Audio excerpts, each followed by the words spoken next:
Good evening, everybody. It's Dr. Malaika. It is Transformation Tuesday for November the 7th, 2017. And as promised, I brought in some help for this particular month. The month of November, I wanted to dedicate to relationships specifically and different areas that are challenges within relationships to hopefully give you guys some tips and get some dialogue going in regards to making your relationships better and making you better as part of the relationships you are a part of. Today, we are going to be talking about communication, and the topic we picked is, but do you hear me? Communication is a big deal when it comes to any type of relationship, and definitely in a romantic relationship, it is an issue. It can be a point of issue. It doesn't have to be, and that's the reason why we're going to give you some tips and have some dialogue in relationship to that. So, my husband has a short disclaimer, and then we're going to get into a couple of topics and lead into the topics that we have. Well, this disclaimer is, I just want to just put out here, this conversation is geared towards men and not boys. You know what I mean is boys make excuses as to why they can't do something, and they want credit for and praise for things they should do. So this is what this is geared toward. I guess that's the consequence of most of our young men being raised by single women. They really haven't been taught, how to think in terms of manhood. So, so that's what this conversation is about. And obviously, I have more to add. He does. And obviously, we know that one of the groups that I speak to a lot are women as well as young people, but we know a lot of the challenges that women bring into relationships. So all of that stuff, we'll try to approach some of that over the next 4 weeks. The first thing I want to talk about, as far as just a point of topic in relationship to communication, I wanted to talk about the fact that communication is more than just talking. I think a lot of times when we hear the word communication, we think that it's just a verbal conversation. And the reality is you're talking to your partner by the actions and the behaviors that you have on a regular daily basis. So you have to be really careful about what your behavior is communicating, because you don't realize it's saying that, and that might not even be your intent, but your partner is receiving it that way. And you have to be careful, because sometimes your behavior can be ambiguous and it can lead to some of the conflicts and the issues you have communicatively. So you want to make sure that you look at not just what you're saying out of your mouth, but also the behaviors that you display, how you go about your day, how you interact with them, and making sure that that is communicating effectively what it is that you would like for your partner to receive from you. And that's especially important when a person, you have to create a sense of a system, right? So you have to, develop, it has to be continuous, because most men are just not great relational communicators. They're just not. We've always been conditioned and trained on how to communicate when we're hunting. So when it comes into relationships, we haven't been taught on how to communicate. So what that means is, if, for example, if you come home from work, we have to create a space, that both parties can communicate, to have a space that we can communicate about our day, like she said. We have to create that space because that's important to both parties, especially in today's society when you have both parties working. We have to create space that the spouse has the opportunity to express her day. We can't lose interest in the other party's day. So that's what it means by, communicating on all fronts, if you will. All right. And so just remember, too, that a lot of times your partner is picking up on things that you're saying to them that are not verbally said. And so that's why I feel like I wanted to start with this one, that it's a really important point and a really important perspective. So since we're saying that, let's segue into another part of that. The fact that when you're communicating, you need to pay attention to the nonverbal signals. I'm going to just put it out there. I'm a face maker. Anybody that knows me, my face tells the story, even if my words don't tell the story. I have gotten better at that. Going to school and being trained to do therapy and learning how to be neutral expressively with your expressions when you're dealing with a client has helped me be better with that. But in my relationship with him, probably not. I still make faces. Like, our initial interaction with each other was good until I made a face that he didn't like or didn't understand. Just didn't understand it. And it made him upset. So let's just put that out there. So just pay attention to the nonverbal things that are happening in relationship to facial expressions, body language, crossed arms, things of that nature will tell you without them saying it what their emotional state is, how their attitude and temperament is in that moment. That is something that you have to really pay attention. And it's a big, big deal. And it is because, most men, we communicate in the terms of praise and affirmation, appreciation, acceptance, adoration, and many, many more adverbs that I can name, but these are just to name a few. We reverence and or revel, if you will, in adornment from our spouse. So face making, it's shown our, how would I say it? It's taken as, a sense of rejection, and we don't do well with things we're not good at. We don't do well with rejection. We don't do well with aggression, especially in communications with our spouses, especially with our days. Most men, use their houses, their homes as safe havens. So when they come, home, they want that home to be a safe haven that they can, express themselves. So let me ask you a question. Shoot. You talked about the fact that men need from their woman in general. They need affirmation, they need adoration, praise. That helps them, that feeds them.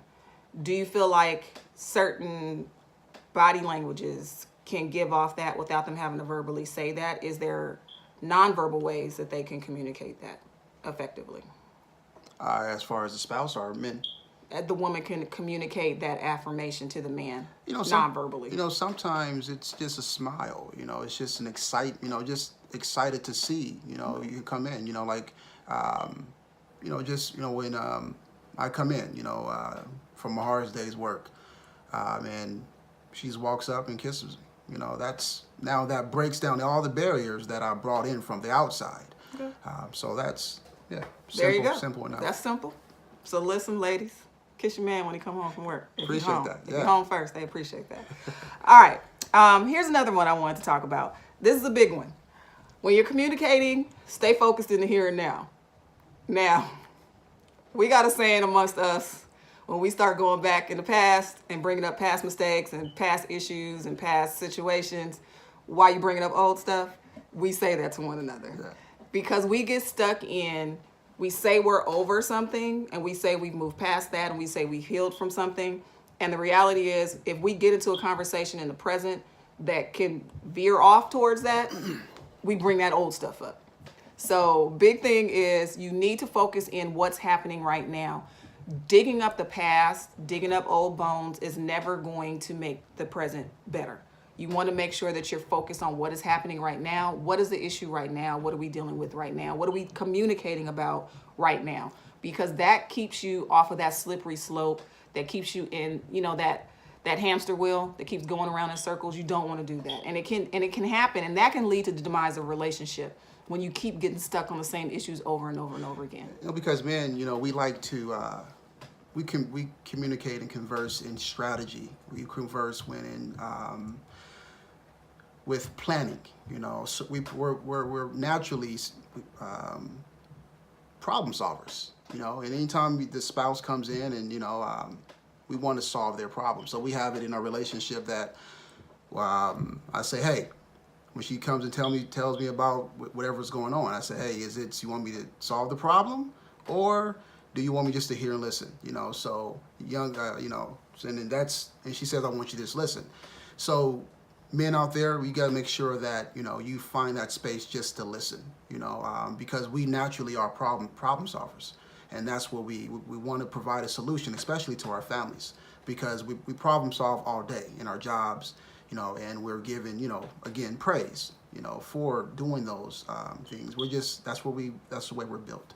So, All right. Yeah. So here's another one that I think is important. Stop and listen. So he already talked about the fact that in most relationships nowadays, both of the partners work outside of the home. So that is a big deal. We both leave the house and we both have careers and we both have busy days. So when you come home, like he said, for him as a man, the home is a safe haven. That's the place where he should have peace, the place where he can come to and be replenished in order to go back and deal with it again the next day. So we can be busy and we can be stuck in what we had to deal with today and come in the house and not consider the partner and what they had to deal with. They had to deal with something too. So stopping and listening is simply saying, don't just hear what's being said, but actually stop and be present in that conversation. Don't be thinking about what you had to deal with today. Don't think about the person at your job that pissed you off.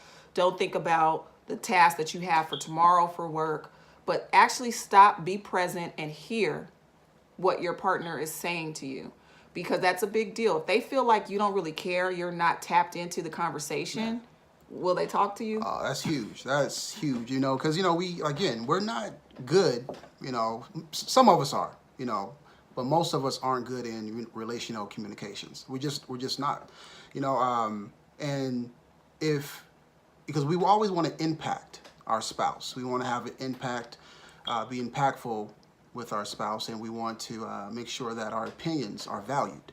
But a lot of times, sometimes, our spouses can be dismissive because they have a lot of things going on, and we take that again as rejection. And it may not be intentional. It's not intentional. Right. A lot of times it's not intentional. But sometimes it is, because, that's where it leads us into conversations that that's the style of communicating that we have, that we've grown from or into, because our parents a lot of times are in these conversations that are complete dominance, to dominate the conversation where only one party wins. Whereas, that's kind of the style of communications that relationships, if you will, have, formed, so we just got to be present, always got to be present and make sure that our spouses are not dismissive with our opinions, because again, we like our opinions to be impactful. We like to change and provide solutions to our spouses. No one wants to feel like they don't matter. And so this is one of the things that I tell clients, I tell my students this, I tell people that are friends, that you matter. And when you're not present in a conversation with someone, that makes them feel as if I don't matter to you. And so that's a very, very big deal. And that's the reason why I say make sure you do that. All right, last one. We are running out of time. Humor and playfulness is helpful. Now, we're silly. Yeah. That's us. That's what we do. We got inside jokes, random stuff that we say to each other people don't get. Right. But humor for us is a big deal. Laughter, you always hear laughter is the best medicine, but humor can help you get through some tough times. Definitely. Example, today is my dad's birthday. And those of you who know, my dad passed away June the 30th of this year. So this is the first birthday we've had to celebrate without him physically here. And a lot of the time since he's passed away, the coping thing that we've had is laughing at a lot of the stuff he did, the stuff he said, the MJG-isms that we talk about. Right. Laughter helps. So if it can help me in my grieving, it definitely can help me in my relationship. And it can help you go through some tough times when all you can do is laugh. Like, it's so bad. You just gotta laugh about it. Right, I just gotta laugh because it's so bad, right? Because you know that it will help you get through that moment. It relieves stress. So physically, it does something for you that is positive. And so that's one last tip that we would like to give you, is that humor and playfulness is helpful because it keeps a rejuvenation to your relationship. Right. So this is the last minute of the video, so I wanted to make sure that I give you some tips on how to get in touch with me. Remember, you can find me on social media, on Facebook, on Instagram, and on Twitter. My handle is Dr. Malaika Speaks, and Malaika is spelled Malaika. My website address is MalaikaMBrown.com, MalaikaMBrown.com. Feel free to inbox me. Feel free to hit me up on my Facebook wall, instant message me in Instagram, however you want to get in contact with me. You can email me through my website as well. Any questions or comments on the video or topics that you would be interested in us exploring, we would love to hear about that. We do have some ideas for the next 3 weeks that we'll be bringing to you, and hopefully something that we've said tonight will be impactful and helpful for you transforming your relationships for the better and being better partners in the relationships that you are in. I promise I will get better at this. He always says, because I do this, I'm like a pro at this. So, you know, I'm pulling him in. I'm pulling him into public speaking realm with me. All right. So until next week, when we will meet again, he'll be here with me next week, guys. So for the next 3 weeks, you'll see this handsome face right here. Thank you. That handsome face. And we want you to have a great rest of your week. God bless you. And remember, be prosperous and live in purpose. Amen.